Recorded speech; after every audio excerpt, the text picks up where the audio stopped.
Hello and welcome. Jesus said, "Let your light so shine that they may see your good works and give glory to your Father in heaven."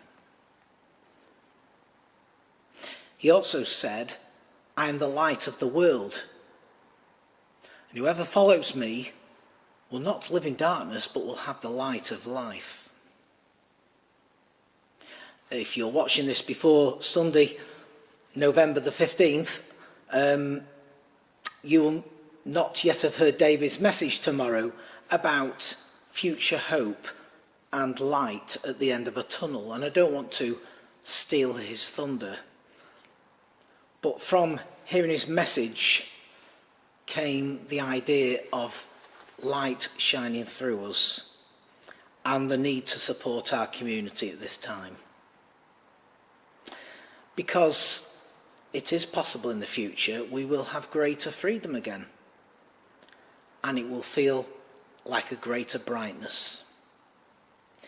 But the greatest light of all is the light of Jesus Christ.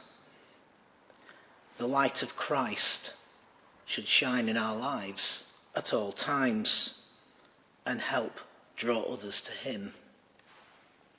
"Let your light so shine," Jesus said. Has there ever been a greater need for the light of Christ to shine than there is now? Our youngest son works in Manchester in hospitality, and my goodness, are we grateful that he's in work still.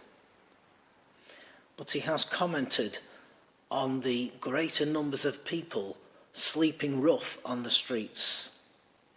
Presumably, they're struggling to pay rents and have had to resort to such measures, and there's no one they feel able to turn to. The pandemic has affected everyone: charities, businesses, individuals, our own lives, in our relationships. But it's hurt some more than others. Inevitably in these situations, it's the poorest that suffer the most. And so I wanted to speak to you today because the church building is closed for public worship. And I sit here with two reminders of the mission of our church at this present time. Firstly, the food bin, which we donate non-perishable food. We put that in the bin and give it to Hope Central. And the toy collection, which is taking place until the 13th of December to support Cheshire Home Start and enable them to make sure every child in Cheshire, in our locality, has a gift. It's going to be hard this Christmas for many, and we need your support more than ever. Last week over dinner, my wife and I, with my dad, discussed what size turkey we should get from the butchers this year. And I reflected on that and thought how many people this year cannot have that conversation. Perhaps you've been asked what you might like for Christmas as a gift from someone you love dearly. Can you imagine if you did not receive a single gift on Christmas Day? How that would feel? Think of the joy and happiness that is given by the gift of a toy to a child. As a church family, the vast majority of us can think about what we're going to put on the table, and we can think about gifts we may give or receive. What can we do in our small way to let the light of Jesus Christ shine through us? As I said, the church building is closed for public worship until December the 6th. But it is open for private prayer on Sundays between 11 o'clock and 12:30. Now, you may not wish to come to the church for private prayer. We can pray in our own homes. We can pray out on the streets, in the park, or in the countryside. In fact, Paul said we should pray without ceasing.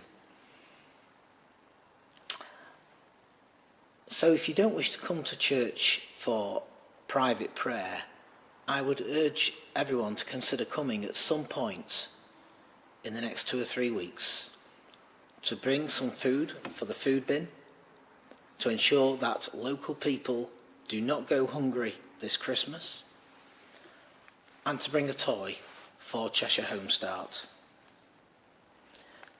to help those in need at this difficult time. And if you can't come or can't get to the shops, but you would like to support this, please speak to a good friend or relative or a friend in the church, anyone who might be able to help you in this way. In John's first letter, he writes, "How does God's love abide in anyone who has the world's goods and sees a brother or sister in need and yet refuses help?" It is in sharing the love of God with others that the light and love of Jesus Christ shines in us and through us, and hopefully draws others into the fold of his love.